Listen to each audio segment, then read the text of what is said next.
It was a brisk Monday morning when I realized something had shifted, not in a dramatic, world-shattering way, but in the quiet, insidious manner that change often creeps into your life.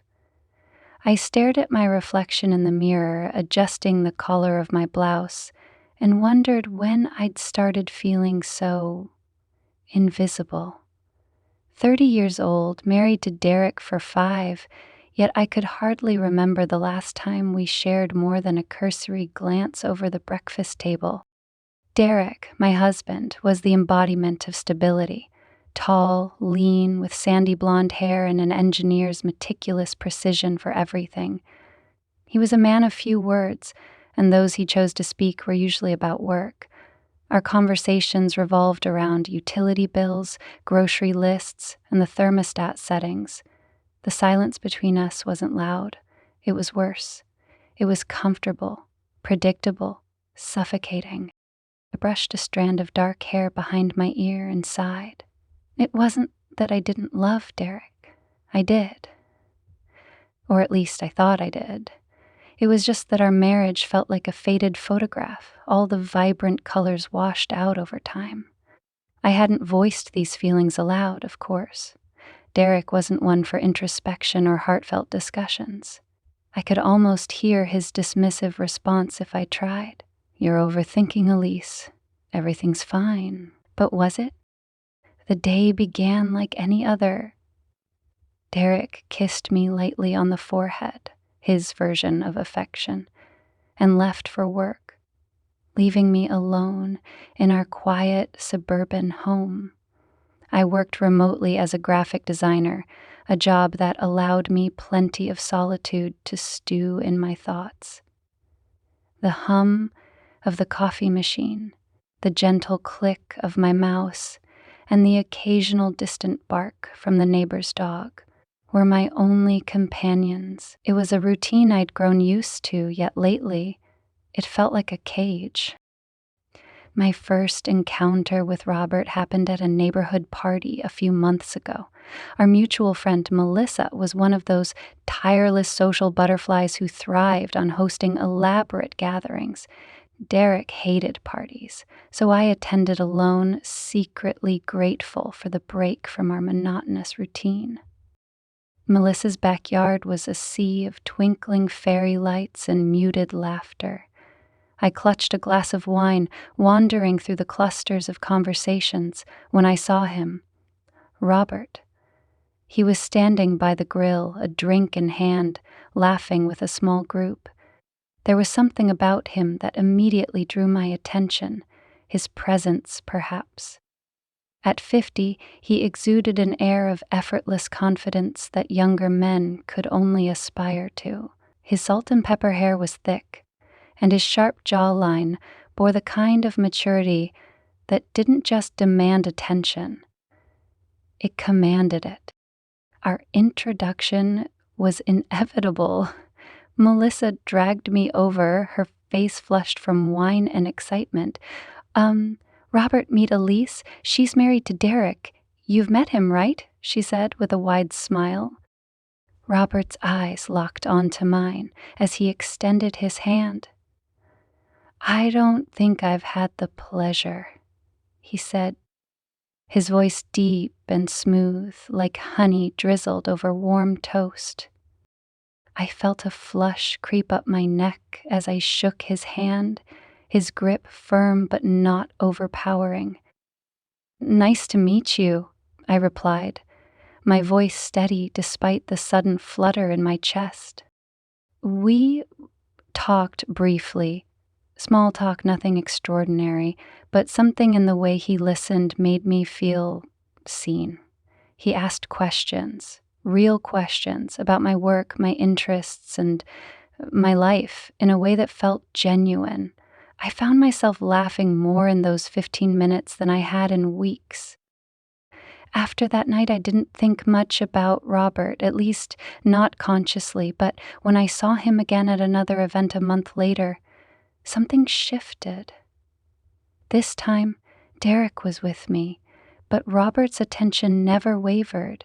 He was polite, charming, and seemingly oblivious to my husband's presence. Or perhaps he was keenly aware and chose to ignore it.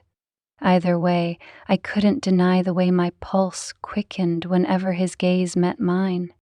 It wasn't until last week that I realized how much space Robert had begun to occupy in my thoughts. Derek and I were having dinner, a bland affair of leftover chicken and overcooked rice. The television murmured in the background, and Derek's focus was on his phone, scrolling through emails as he ate. I stared at him, the man I'd built a life with, and felt a pang of sadness. I couldn't remember the last time he looked at me the way Robert had. The memory of Robert's lingering gaze, his warm smile, and the way his hand had briefly touched mine flooded my mind. I pushed my plate away, appetite lost. "Something wrong?" Derek asked without looking up. "No," I said quickly, forcing a smile. "Just tired." But I wasn't tired. I was restless in a way that made me question everything. My life, my marriage, myself. A week later, Melissa invited me to another party. This one was smaller, more intimate, and I knew Robert would be there. I hesitated before accepting, telling myself it was harmless, a chance to get out of the house and socialize. But deep down, I knew it was more than that. I wanted to see him, needed to. That evening, as I dressed for the party, I felt a nervous excitement I hadn't experienced in years. I chose a dress that hugged my figure in all the right places, spent extra time on my makeup, and spritzed on my favorite perfume. When I looked in the mirror, I barely recognized the woman staring back at me. She looked, alive. The party was already in full swing when I arrived. Melissa greeted me with a glass of wine and a mischievous grin. "Robert's here," she said, her tone teasing. "Is he?" I replied casually, though my heart skipped a beat. As the night wore on, I found myself gravitating toward Robert's side of the room. It wasn't intentional. At least, that's what I told myself. But when our eyes met across the crowd, he smiled and nodded as if he'd been waiting for me. "Elise," he said warmly as I approached, "you look stunning tonight." "Thank you," I said, my voice softer than I intended. "It's good to see you."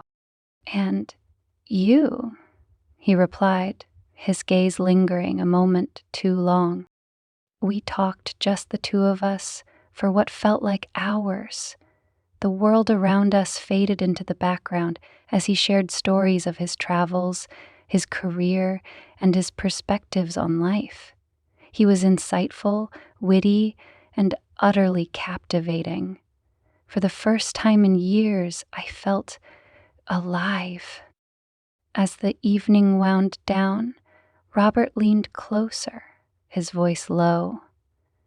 "You deserve more, Elise," he said, his words hanging in the air like an unspoken promise.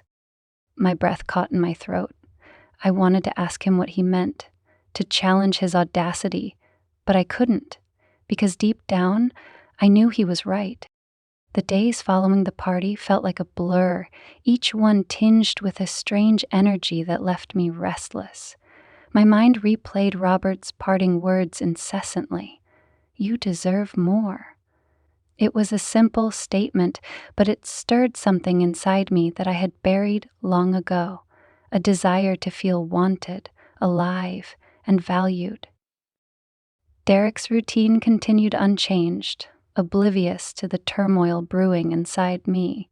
He came home late, tired from work, and barely noticed me as he muttered his usual, "How was your day?" before burying himself in his laptop.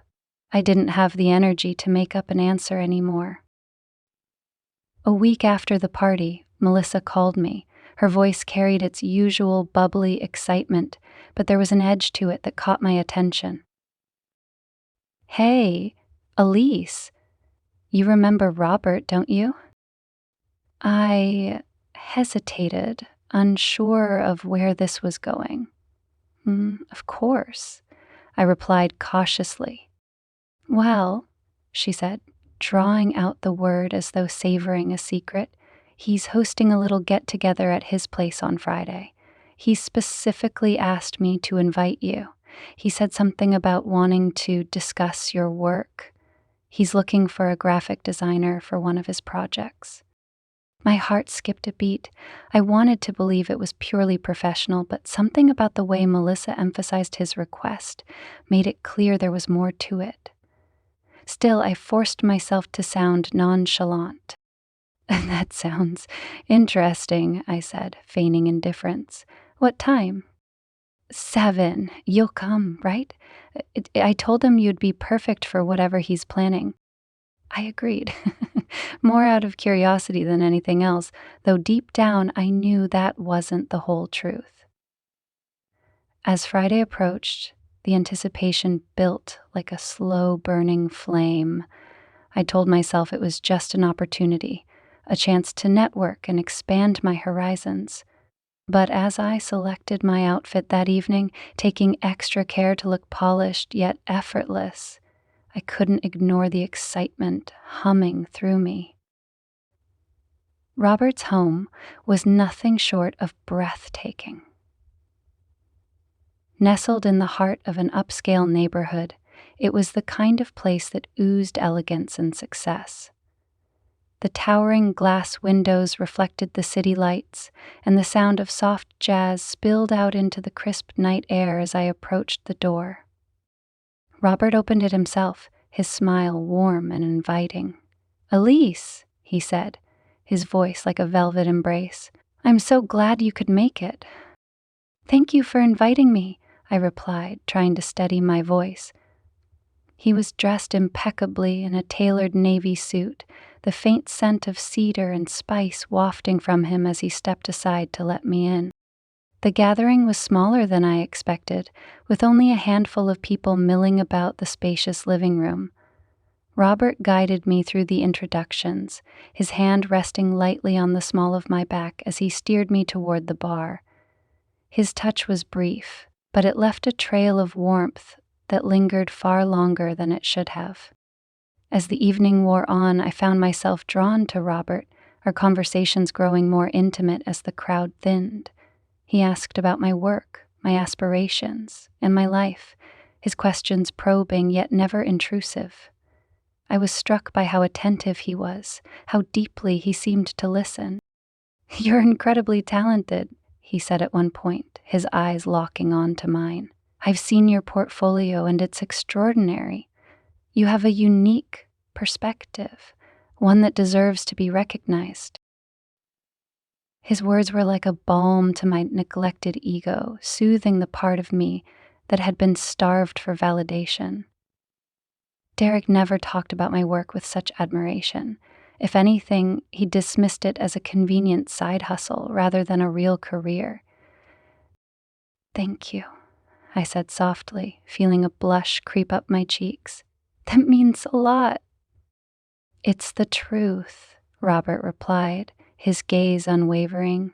"You have so much potential, Elise. More than I think even you realize." The conversation shifted, but his words lingered, wrapping around me like a second skin. By the time the last of the guests had left, I realized I was the only one still there. The realization sent a jolt of both anxiety and exhilaration through me. "Can I show you something?" Robert asked, breaking the comfortable silence that had settled between us. "It's a project I've been working on. I'd love your input." "Of course," I replied, my curiosity piqued. He led me down a hallway to a spacious office. The room was a blend of modern sophistication and personal charm, with bookshelves lining the walls and a large desk dominating the center. On the desk lay a sleek laptop, its screen glowing softly in the dim light. Robert pulled up a chair for me, and as I sat, he leaned over my shoulder to navigate the presentation he wanted to show me. His proximity made my pulse quicken, the warmth of his body radiating through the thin fabric of my blouse. I struggled to focus on the screen, my thoughts scattered. "This is the concept I've been working on," he said, his voice low and measured. "I think your design style could bring it to life." As he explained the project, I felt his gaze drift from the screen to my face. The intensity in his eyes was almost tangible, like a current of energy crackling between us. When I turned to meet his gaze, the air between us shifted. "You have no idea how captivating you are," he murmured, his voice barely above a whisper. My breath caught in my throat. "Robert, He raised a hand, silencing me gently. "You don't have to say anything. I just wanted you to know." The moment hung in the air, heavy with unspoken possibilities. My heart hammered in my chest as I stood, suddenly overwhelmed.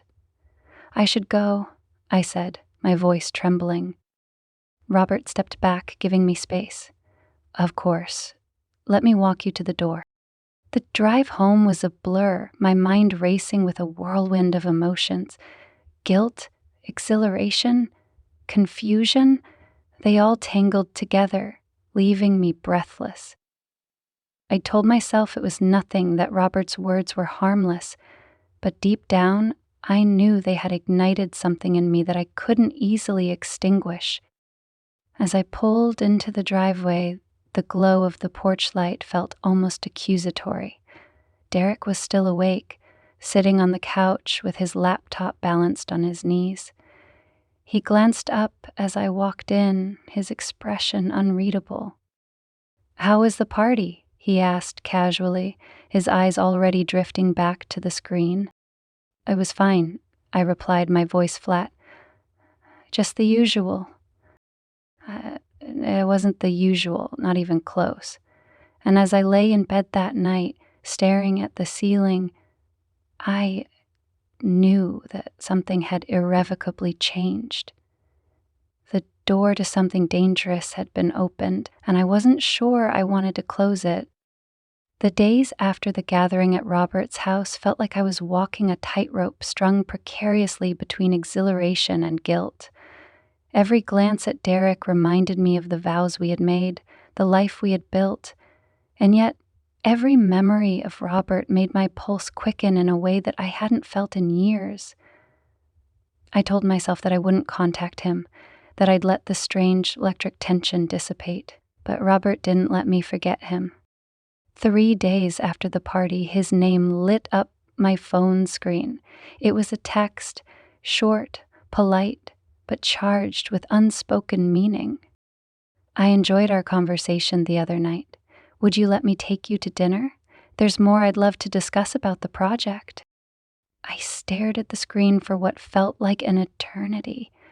Part of me wanted to delete the message, to sever the thread tying me to this dangerous possibility, but another part, a louder, bolder part, wanted to respond. It was this part that won. "Dinner sounds lovely. When?" The reply was instantaneous, as though he'd been waiting for me. "Tomorrow evening, 7 p.m. I'll send a car." When the following evening arrived, I felt a nervous energy coursing through me as I dressed. I chose a simple black dress, something understated but flattering, and let my hair fall loose around my shoulders. My reflection in the mirror startled me. I looked different, more alive somehow. The car Robert sent was sleek and understated, much like the man himself. It whisked me to a restaurant I'd never heard of, tucked away in a quiet corner of the city. The dining room was intimate, lit by the soft glow of chandeliers that cast golden light across the polished wood floors. Robert was already there, seated at a corner table with a glass of wine in hand. He stood as I approached, his smile warm and inviting. "Elise," he said, pulling out my chair, "you look stunning." "Thank you," I murmured, feeling a blush rise to my cheeks. "This place is beautiful." Not as beautiful as my company, he replied smoothly, his eyes holding mine for a moment longer than necessary. The meal was exquisite, but it wasn't the food that left me intoxicated.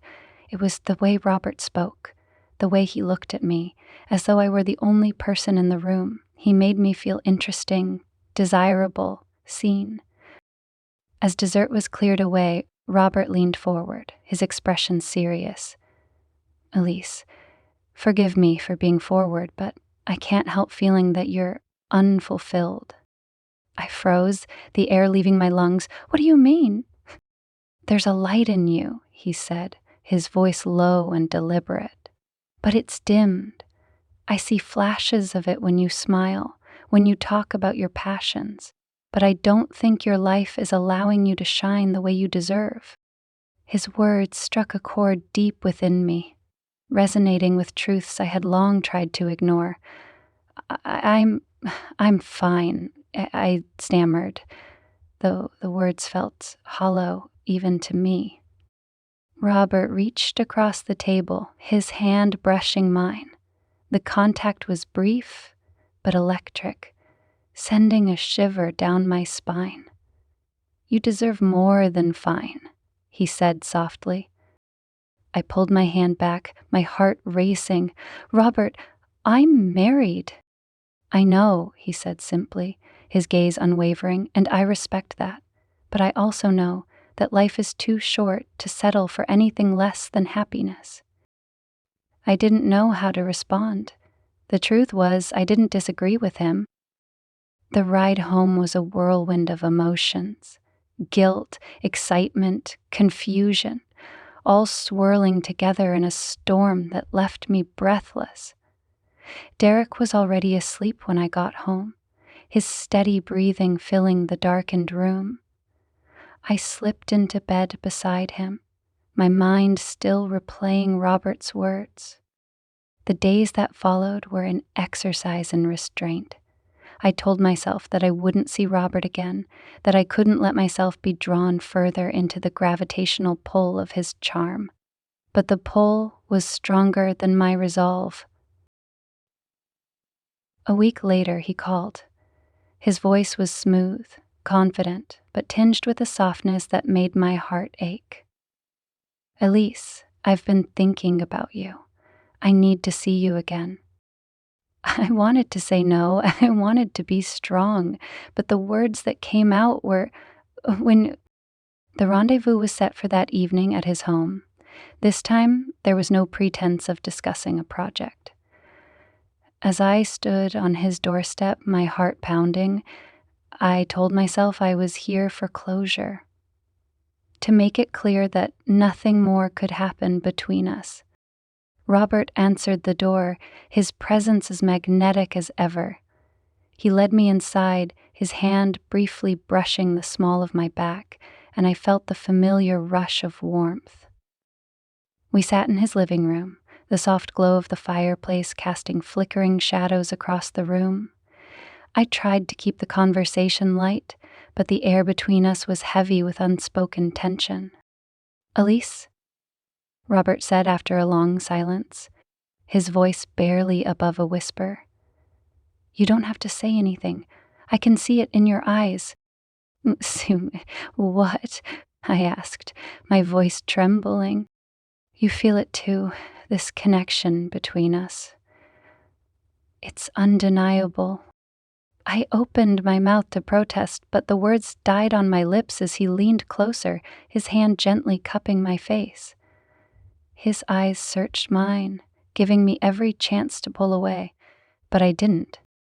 The kiss was soft at first, tentative as though he were testing the boundaries, but when I didn't resist, it deepened, the weight of our unspoken desires crashing over us like a wave.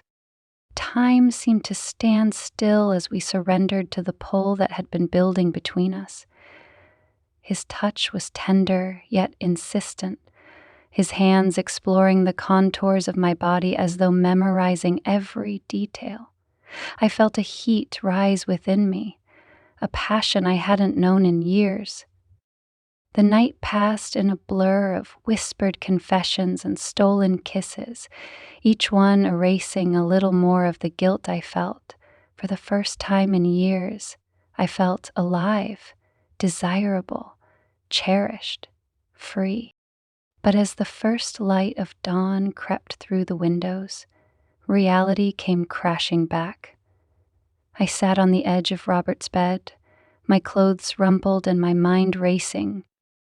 "I should go," I whispered, my voice heavy with regret. Robert sat up, his expression unreadable. "You don't have to," he said softly. "Yes, I do," I replied, avoiding his gaze. The drive home was suffocating, the weight of my actions pressing down on me like a vice. When I walked through the door, Derek was sitting at the kitchen table, sipping his morning coffee. He glanced up at me, his expression neutral. "You're up early," he said casually. "Couldn't sleep," I replied, my voice tight. As I walked past him, his eyes lingered on me for a moment longer than usual. I wondered if he could sense the change in me, if he could smell the guilt clinging to my skin. I spent the rest of the day in a fog, my mind replaying the night over and over. I told myself it was a mistake, a moment of weakness that wouldn't happen again. But deep down, I knew the truth. I had crossed a line, and there was no going back. The days following my night with Robert were heavy with conflicting emotions.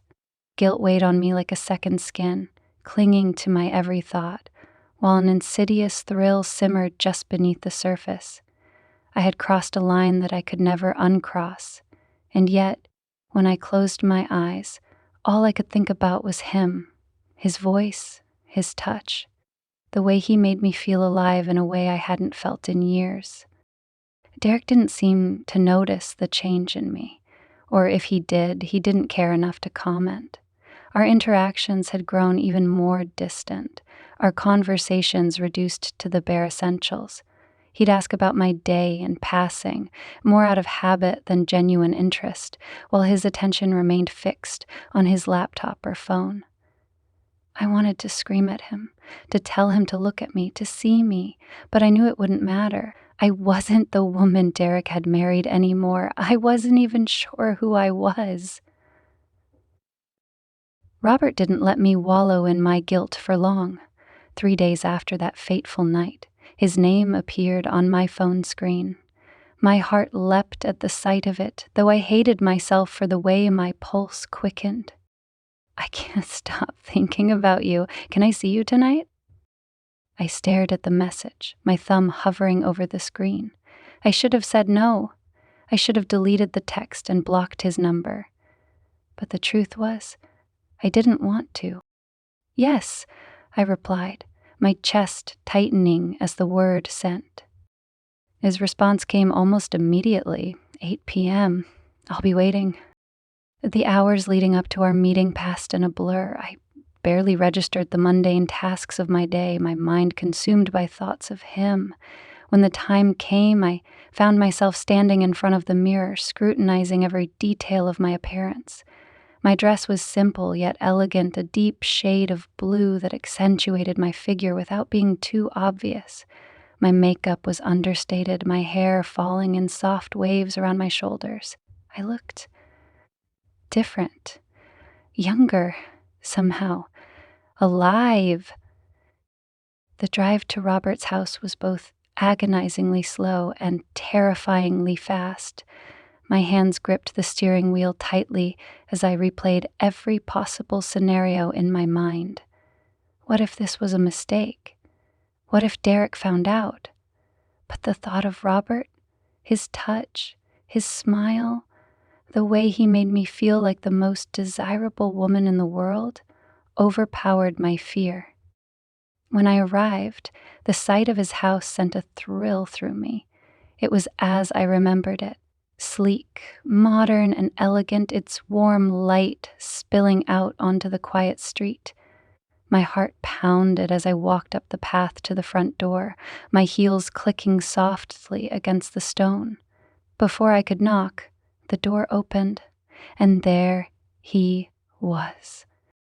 Robert looked effortlessly handsome in a dark button-up shirt and tailored trousers, his salt and pepper hair perfectly tousled. His eyes lit up when he saw me, a slow smile spreading across his face. "Elise," he said, his voice like a warm caress, "you're stunning." "Thank you," I murmured, my cheeks flushing under his gaze. He stepped aside, gesturing for me to enter.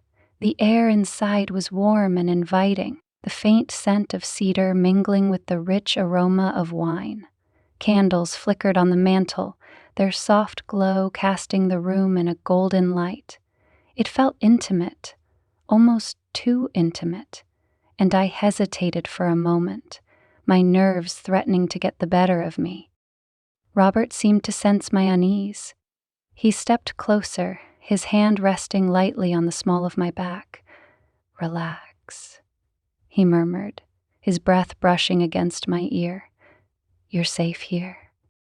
His words sent a shiver down my spine, and I nodded, allowing him to guide me further into the room. There was a bottle of wine waiting on the coffee table, along with 2 glasses.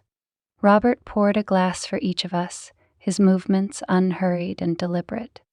He handed me a glass, his fingers brushing mine, and the simple touch sent a jolt of electricity through me. "To moments worth remembering," he said, raising his glass. "To moments worth remembering," I echoed, my voice barely above a whisper. We sat on the plush sofa, the space between us charged with an unspoken tension. Our conversation began innocently enough. Work, travel, books we'd recently read. But there was an undercurrent to every word, a subtle intensity that made my pulse race. Robert had a way of looking at me that felt almost invasive, as though he could see straight through my carefully constructed facade. At some point, the conversation shifted. He leaned closer, his gaze locking onto mine. "At home you are beautiful. You are glorious and beautiful." My breath hitched, and I looked away, my cheeks burning. "Robert, He reached out, his fingers brushing against my chin as he gently guided my face back to his. "Don't," he murmured, "don't downplay it. You deserve to hear it." Before I could respond, his lips were on mine. The kiss was soft at first, almost hesitant, but it quickly deepened, the intensity of it taking my breath away. His hands found my waist, pulling me closer as my fingers tangled in his hair. The world around us faded into nothing, leaving only the 2 of us and the overwhelming heat of the moment. Robert lifted me effortlessly, carrying me to the living room floor where a thick rug lay in front of the fireplace. The flames crackled softly, their warmth a pale comparison to the fire coursing through my veins. His touch was both tender and insistent, his hands tracing the contours of my body as though memorizing every detail. "You're incredible," he whispered against my skin, his voice thick with emotion. "Do you know that?" I didn't respond. I couldn't. I was lost in him, in the way he made me feel like the center of the universe. Every touch, every kiss, every whispered word was a revelation, awakening parts of me I hadn't known existed. The hours passed in a blur of passion and vulnerability. At one point we lay tangled together on the rug, the soft light of the fire illuminating his face. He looked at me with an intensity that made my chest ache, his fingers brushing a strand of hair from my face. "Stay with me," he said softly, his voice almost pleading. I hesitated, the weight of his words settling over me like a blanket. "Robert, I can't." His expression faltered for a moment, but he nodded, his hand resting against my cheek. I understand. The drive home was agonizing. Guilt clawed at me with every mile, but so did the memory of his touch, his voice, the way he'd looked at me as though I were the most precious thing in the world. When I pulled into the driveway, Derek's car was parked in its usual spot. The sight of it sent a pang of anxiety through me. Inside, Derek was on the couch, his laptop balanced on his knees. He glanced up as I entered, his expression neutral. "You're home late," he remarked casually. "Yeah," I said quickly, avoiding his gaze. "Just lost track of time." He nodded, returning his attention to his screen. "Don't forget, we have dinner with my parents this weekend." "Of course," I replied, my voice tight. As I climbed the stairs to our bedroom, the weight of my actions pressed down on me like a physical force. I told myself I wouldn't see Robert again, that I couldn't let myself fall any deeper into this tangled web of desire and deceit. But as I lay in bed that night, staring at the ceiling, I knew the truth. I wasn't ready to let him go. The morning after I returned home from Robert's, the weight of my actions felt like a shroud suffocating me. My reflection in the bathroom mirror was haunting. A pale, hollow-eyed version of myself stared back, her hair disheveled and her lips tinged with regret. No amount of water splashed on my face could wash away the guilt. I had betrayed Derek in a way I never thought possible, and now I wasn't sure what scared me more, the fear of being caught or the realization that I didn't regret it enough to stop. Downstairs, Derek's usual morning routine played out as it always did.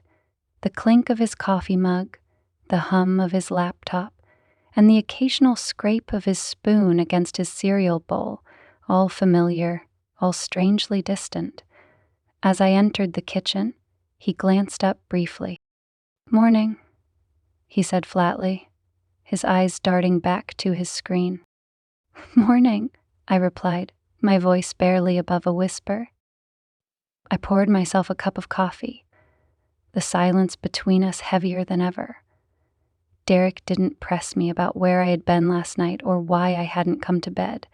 It was as if my absence had gone unnoticed. That stung in a way I hadn't anticipated.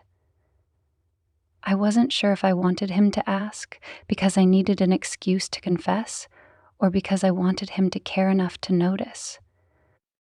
"You okay?" he asked suddenly, his tone detached. I froze for a moment, gripping the edge of the counter. "Yeah," I said quickly, "just tired." He didn't look up, his focus still on his work. The hollowness between us was palpable, but it wasn't new. It had been building for years, an invisible wall that grew thicker with every silent dinner, every unanswered glance. But now, standing there in the stark morning light, it felt unbearable. I couldn't shake the thought, how had it come to this? Over the next few days, the guilt ebbed and flowed in waves. Sometimes it hit me with full force, leaving me breathless with shame. Other times, it receded, replaced by memories of Robert, his touch, his voice, the way he made me feel like the most important person in the world. It was a dangerous pendulum, swinging wildly between remorse and longing, and I was powerless to stop it. Robert didn't make things easier. His messages were persistent but not overbearing, each one carefully crafted to remind me of what we shared without pressuring me. "I can't stop thinking about you. Are you okay?" I stared at his text one evening, Derek's muted voice carrying from the next room as he took a late-night work call. My fingers hovered over the keyboard, torn between responding and deleting the message altogether. But in the end, I couldn't help myself. "I'm okay, I miss you," His reply was immediate. "Come to me." I bit my lip, my heart pounding as I stared at the words. I knew what going to him again would mean. Another betrayal, another step deeper into the web I was weaving. But as Derek's voice droned on in the background, distant and impersonal, I made my decision. Robert was waiting for me when I arrived, his silhouette illuminated by the dim glow of his porch light. The sight of him sent a thrill through me that I hated myself for feeling. He stepped forward as I approached, his hands reaching for mine. "You came," he said softly, his eyes searching mine. "I shouldn't have," I whispered, even as my body betrayed me, leaning into his touch. "But you did," he replied, his voice steady, "and that's all that matters." The warmth of his home enveloped me as we stepped inside. Candles flickered on the mantel, their soft light casting shadows across the room. The air was thick with unspoken tension, and I knew it was only a matter of time before we surrendered to it. "I've been thinking about you constantly," Robert said, his hands resting lightly on my waist. "I can't get you out of my head." I didn't respond. I couldn't. Instead, I closed the distance between us, my lips finding his, in a kiss that was both desperate and tender. It was as if all the longing, all the guilt, all the confusion of the past few days had culminated in this moment, and there was no turning back. The hours that followed were a blur of passion and vulnerability. Robert had a way of making me feel completely unraveled, yet entirely whole. He didn't just touch my body, he reached into the depths of my soul, pulling out pieces of myself that I had long forgotten. For the first time in years, I felt alive. But as the night wore on and the euphoria began to fade, reality crept back in. I lay tangled in Robert's arms, the soft rhythm of his breathing filling the quiet room. My chest tightened with the weight of what I had done, not just to Derek, but to myself. "What are you thinking?" Robert asked, his voice breaking the silence. "That I don't know how much longer I can do this," I admitted, my voice trembling. He shifted, propping himself up on one elbow to look at me. "Do what?" "This," I said, gesturing vaguely. "Sneaking around, lying, pretending that I can live two lives."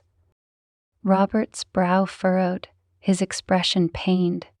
"I don't want to make things harder for you, Elise, but I also can't pretend that what we have isn't real. You deserve to be happy." "Do I?" I asked, tears welling in my eyes. "Because all I feel is all I all I feel is lost." He reached out, brushing a tear from my cheek. "Then let me help you find yourself." The drive home was agonizing. Guilt clawed at me with every mile, but so did the memory of Robert, his touch, his voice, the way he made me feel like I was the only person who mattered. When I pulled into the driveway, Derek's car was parked in its usual spot. My stomach churned as I stepped inside, bracing myself for what I knew would come. Derek was sitting in the living room, his laptop closed for once. His eyes were dark, his jaw set. "Where were you?" he asked, his voice low and cold. I froze, my heart pounding. I went for a drive. I couldn't sleep. "A drive?" he repeated, his tone dripping with disbelief. "At 2 a.m? I opened my mouth to respond, but before I could, he held up his phone. The screen displayed a message I hadn't realized I'd forgotten to delete. "I miss you too." My stomach dropped.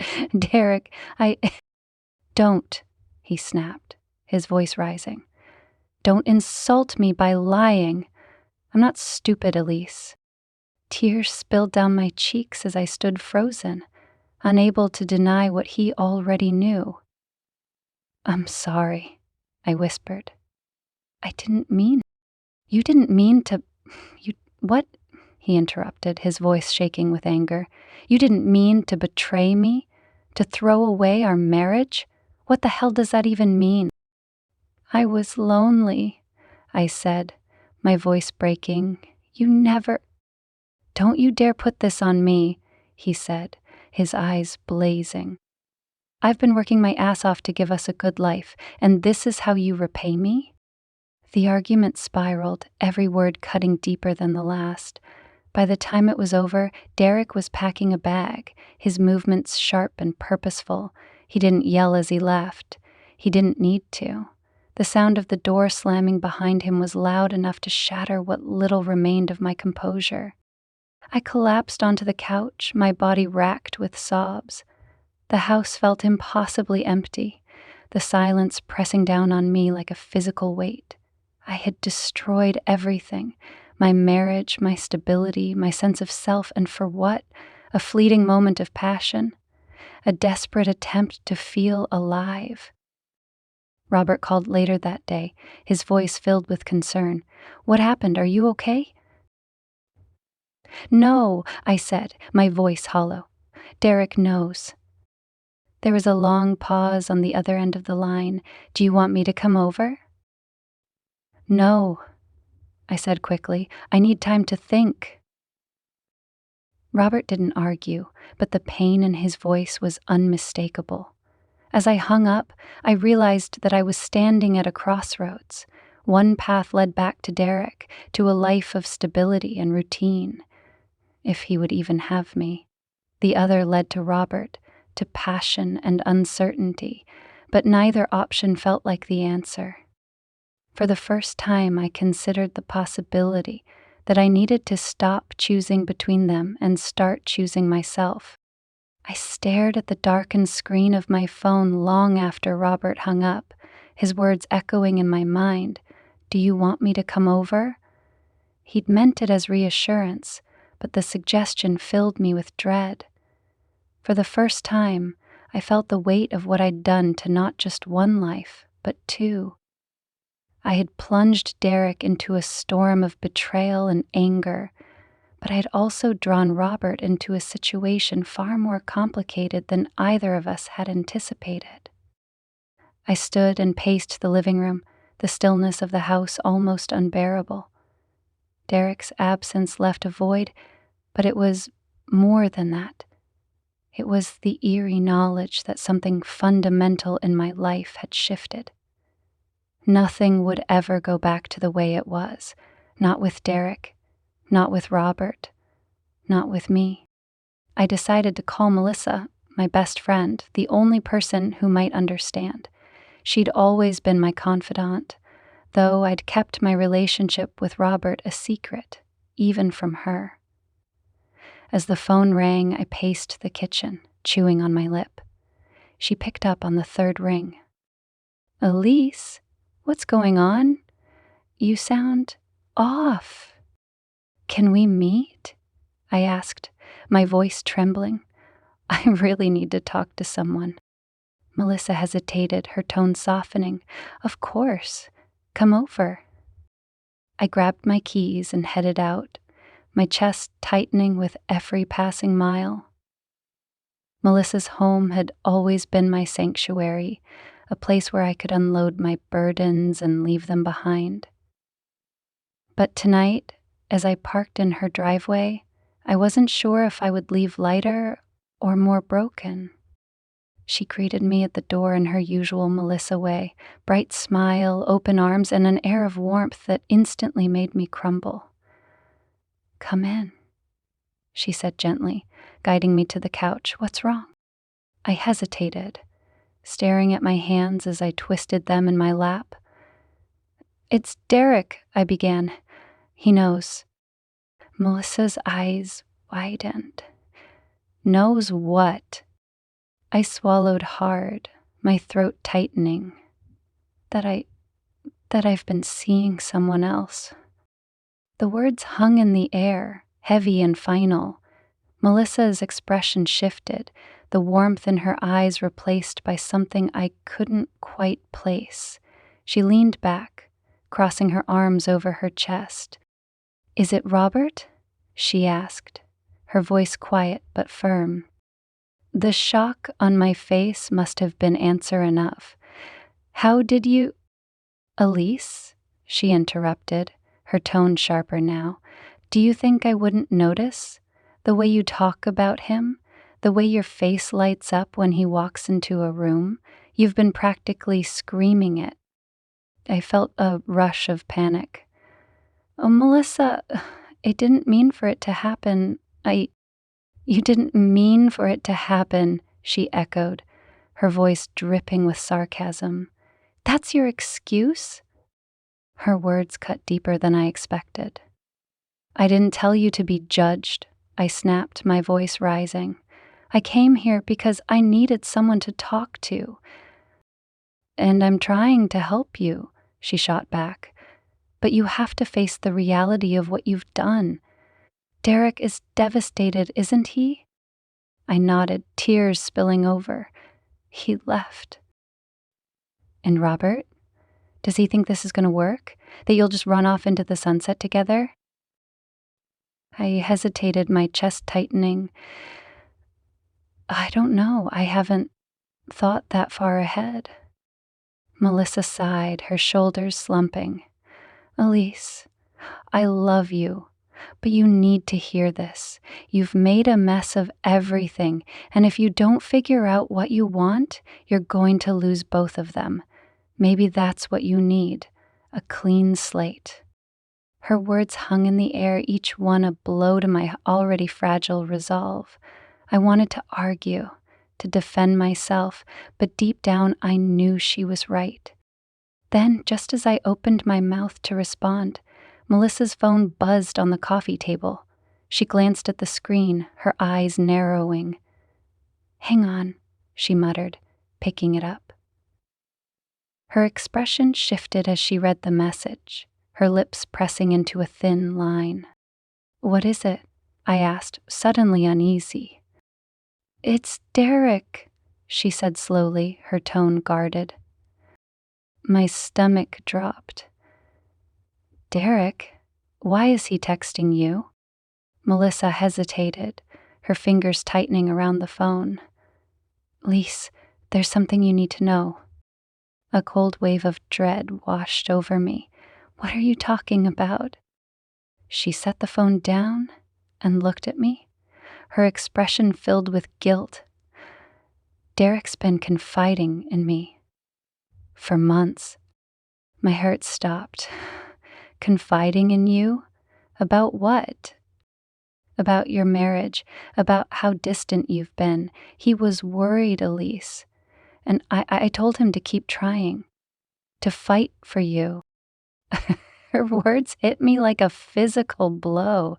"You've been talking to him about me without telling me?" "I was trying to help," she said, her voice rising defensively. "I didn't think it would come to this." I stood abruptly, my legs shaky beneath me. "Melissa, I can't believe this. How could you—" "Don't you dare turn this around on me," she snapped, standing to face me. "You're the one who cheated. You're the one who broke your vows. I was trying to hold things together while you tore them apart." I stared at her, my vision blurring with tears. The betrayal cut deeper than I could have imagined, not because she'd talked to Derek, but because she had kept it from me. In that moment, the last thread of trust I'd been clinging to unraveled. "I can't do this," I whispered, grabbing my bag. "I need to go." Melissa didn't stop me. She simply watched as I walked out the door, her expression a mix of frustration and sadness. The night air was cold against my skin as I climbed into my car, my mind racing. As I drove away, my phone buzzed in the passenger seat. I glanced at the screen, my heart sinking when I saw Derek's name. I hesitated, my hands gripping the wheel tightly, before finally pulling over and unlocking the message. "We need to talk. Come home." The words were simple, but their weight was crushing. I sat there for a long time, the car idling as I stared at the screen. The road ahead was dark and uncertain, and for the first time, I wasn't sure if I had the strength to keep driving. I sat in my car outside our house for what felt like an eternity, the weight of Derek's text pressing on my chest like an anvil. "We need to talk. Come home." It was a simple message, devoid of emotion, but I could feel the storm it carried. The words hung heavy with expectation, fear, and finality. I knew I couldn't avoid it, but the thought of walking back into the wreckage I had created filled me with dread. Finally, I gathered the courage to step out of the car. The cool night air bit at my skin as I made my way up the driveway, each step feeling heavier than the last. The house loomed before me, dark and foreboding. When I opened the door, the silence was deafening. "Derek?" I called softly, my voice trembling. "In here," came his curt reply from the living room. I walked in to find him sitting on the couch, his elbows resting on his knees, his hands clasped tightly together. His face was shadowed, but I could see the tension in his jaw, the rigid set of his shoulders. This wasn't the man I'd shared years of my life with. This was someone else entirely, someone hardened by betrayal. I stood frozen in the doorway, unsure of how to start. "You wanted to talk?" I said finally, my voice barely audible. Derek looked up then, his eyes locking onto mine. They were red-rimmed, his exhaustion evident, but there was a fire behind them that made my stomach twist. "Sit down," he said, his tone flat. I hesitated, then moved to the chair opposite him, keeping the coffee table between us like a barrier. The distance felt safer somehow, though I knew nothing could shield me from what was coming. Derek stared at me for a long moment, the silence stretching between us like a taut wire. Then he spoke, his voice low but steady. "How long?" I flinched, my hands gripping the armrest of the chair. "Derek, How long?" he repeated, his tone sharper this time. "How long have you been seeing him?" I swallowed hard, my throat dry. There was no point in lying now. "A few weeks." He let out a bitter laugh, shaking his head. "A few weeks? That's all it took to destroy everything we built? A few weeks?" "It wasn't like that," I said quickly, my voice pleading. "I didn't plan for this to happen. I didn't want it to happen." "Don't give me that," he snapped, his eyes narrowing. "You don't just accidentally cheat on your husband. You made a choice, Elise, over and over again." His words cut deep and tears welled in my eyes. "I know I hurt you.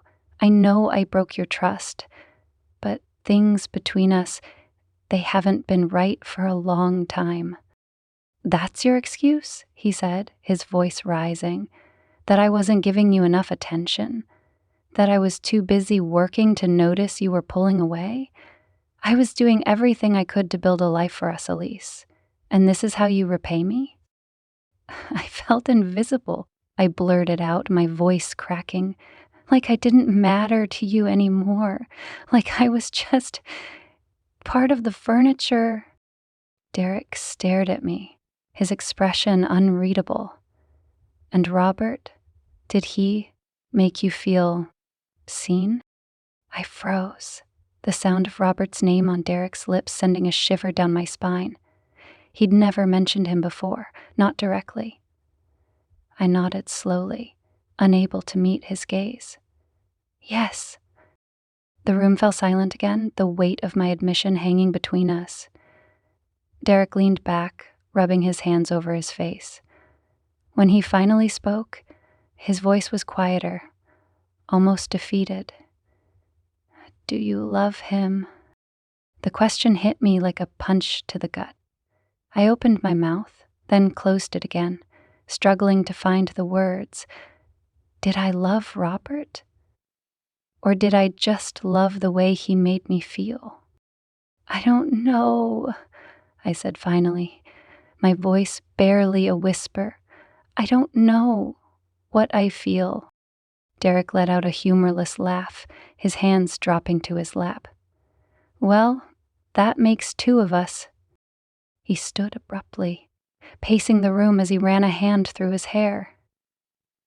I thought we were solid, he said, more to himself than to me. I thought we had a good thing, even if it wasn't perfect. I never imagined. His voice trailed off and he shook his head, his back turned to me. I'm sorry, I said, the words feeling hollow even as I spoke them. I never wanted to hurt you. He turned then, his eyes flashing with anger. But you did, Elise. You ripped us apart, and now I don't even know who you are. Well, his words hit me like a slap, and I felt my chest tighten with the weight of his disappointment.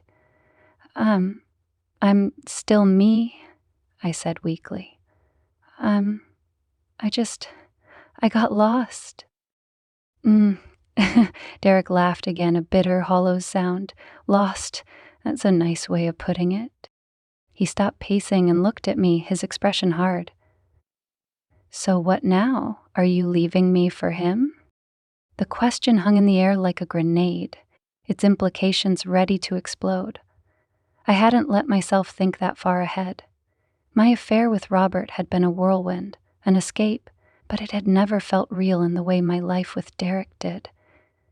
And yet, could I go back to Derek, knowing what I'd done? I don't know, I admitted, my voice shaking. I don't know what to do. Derek stared at me, his jaw tightening. Then figure it out, Elise, because I can't live like this. He walked out of the room then, leaving me alone in the suffocating silence. I sat there for a long time, my mind racing, my heart aching. The choice before me felt impossible. Staying with Derek and trying to rebuild the life I'd shattered, or walking away and embracing the uncertainty of a future with Robert. Either way, I risked losing everything. As I sat there, the sound of a car pulling into the driveway broke through my thoughts. My stomach twisted as I realized it wasn't Derek's car. It was Robert's. I stood quickly, panic rising in my chest. He couldn't be here, not now. I opened the door before he could knock, stepping outside and closing it behind me. What are you doing here? I whispered harshly. I couldn't stay away, he said, his expression earnest. I needed to see you. Robert, you can't be here, I said, glancing over my shoulder. Derek is home. I don't care, he said firmly, stepping closer. I want to fight for you, Elise. I want us to be together. His words sent a jolt through me, but they only deepened my confusion. Robert, this isn't the time. When is it ever going to be the time? He asked, his voice rising. You keep saying you're lost, but I'm here, Elise. I'm here and I love you. My breath caught in my throat at his confession. Love. He had said it, the word I hadn't dared to let myself consider. But instead of clarity, his words only added to the chaos in my mind. I need space, I said finally, my voice trembling. I need time to figure this out. Robert's face fell, but he nodded slowly. I'll give you time, he said softly. But don't take too long, Elise. I don't know how long I can wait. He left then, his car disappearing into the night, leaving me standing alone on the porch. I turned back to the house, the weight of the decision before me, pressing down like a storm cloud. Inside, Derek's silhouette loomed in the living room window. He was watching me. The confrontation had begun, but the resolution still lay ahead. The storm had broken, but I was far from finding shelter. The only question now was who I would choose: Derek, Robert, or perhaps myself. I collapsed onto the couch, my body shaking with sobs. The weight of everything, my guilt, Derek's anger, Robert's confession, was crushing. I didn't know how to move forward, how to untangle the mess I had made. All I knew was that I was standing on the edge of something irreversible, and I wasn't sure if I had the strength to jump or to walk away. Just as I thought the night couldn't get worse, my phone buzzed on the coffee table. I stared at the screen, my heart sinking when I saw the name, Melissa. I hesitated, my finger hovering over the answer button. After what she had revealed earlier, I wasn't sure I could handle another confrontation, but something told me I couldn't ignore this. When I picked up, her voice was sharp, her tone cutting straight to the point. "Elise, you need to know something." "What now?" I asked, warily, the exhaustion clear in my voice. "It's about Robert," she said, her words laced with urgency. "There's something you don't know." A chill ran down my spine. "What are you talking about?"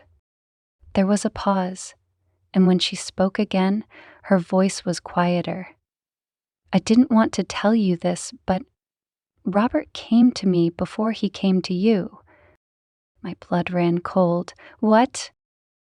"He approached me at a party months ago," Melissa said, her words tumbling out quickly. "He asked about you, Elise. He was interested in you before you ever spoke to him. He had his eye on you." I felt the room tilt, my mind reeling. "Why didn't you tell me this before?" "Because I didn't think it mattered," Melissa admitted. "But now, seeing how far this has gone, I can't stay silent anymore. You need to know the truth." Her words hit me like a freight train, the implications swirling in my mind. Had Robert been playing me all along?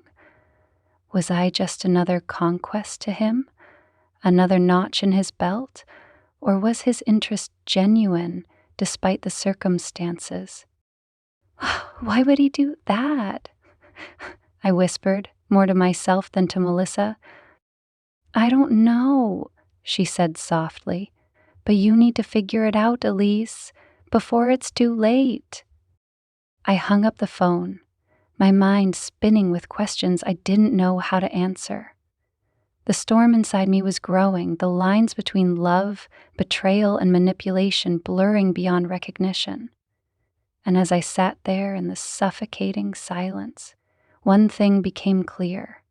The truth I thought I'd found was far more complicated than I'd ever imagined. The days that followed were quiet, a kind of stillness I hadn't experienced in years. Without Derek's presence, the house felt vast and empty. Each room a reminder of the life we had built together and the fractures I had caused. Robert's absence was just as pronounced. Though I had pushed him away, his words lingered in my mind, stirring a mix of longing and doubt. For the first time in weeks, I was truly alone, and I realized I needed to sit with that solitude to find any semblance of clarity.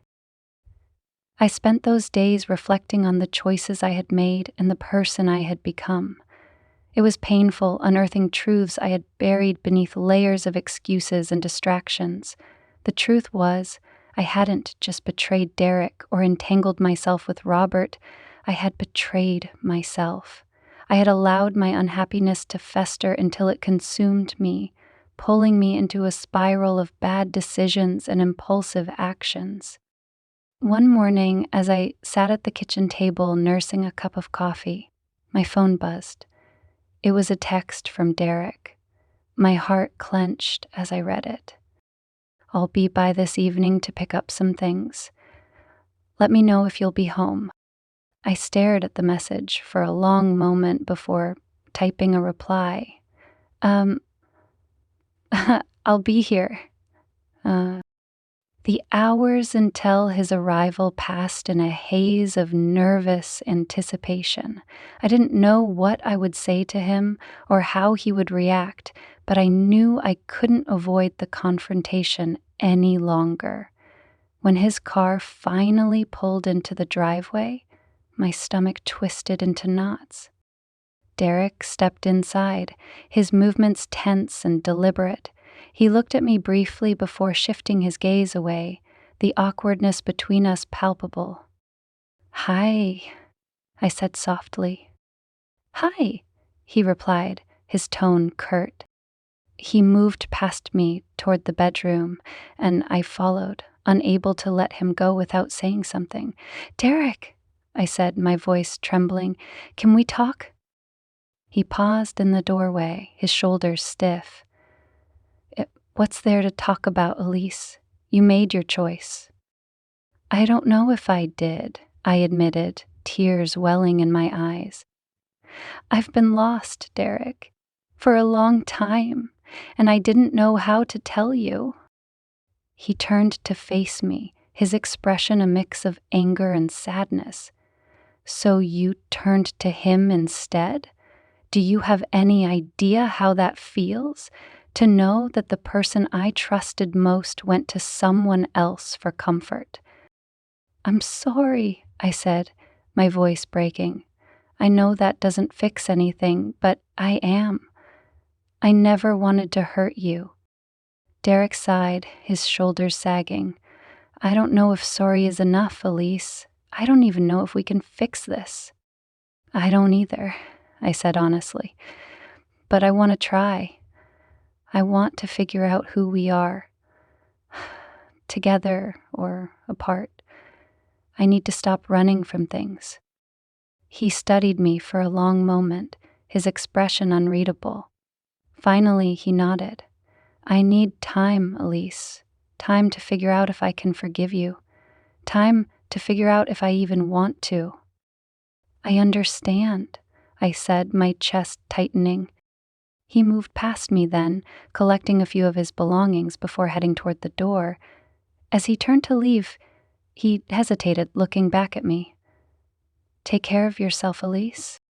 "You too," I whispered as he walked out, the door closing softly behind him.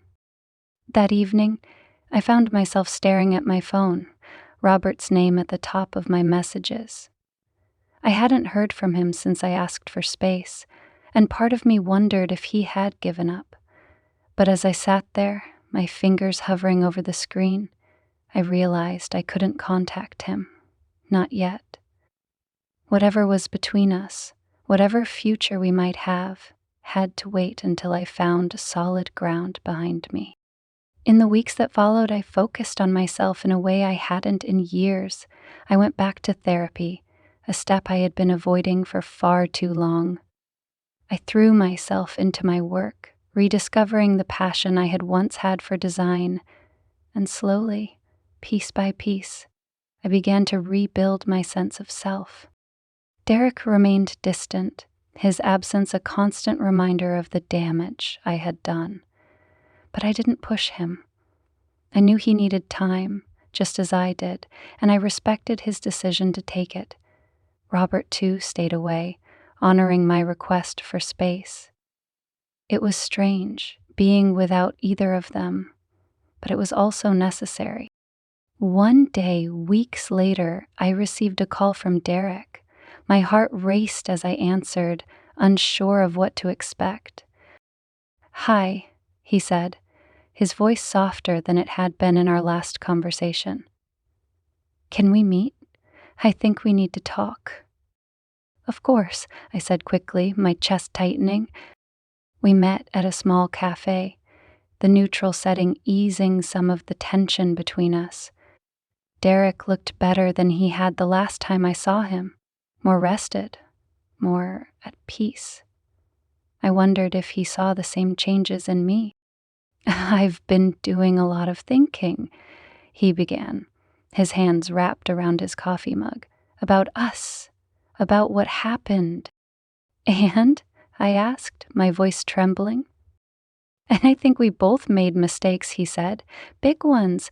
I wasn't there for you in the way you needed, and well, you know what you did. I nodded, tears stinging my eyes. I do. And I'm so sorry, Derek. I know you are, he said, but I don't know if I can move past it. At least, not right now. I swallowed hard, the ache in my chest growing. I understand. It doesn't mean I don't care about you, he added, his voice thick with emotion. I always will. But I think we need time apart to figure out who we are, on our own. I nodded again, tears spilling over. I think you're right. We sat there for a long moment, the silence between us heavy but not hostile. When we finally stood to leave, Derek reached out and squeezed my hand. Take care of yourself, Elise, he said, his voice soft. You too, I replied, my heart breaking even as I knew this was the right path for both of us.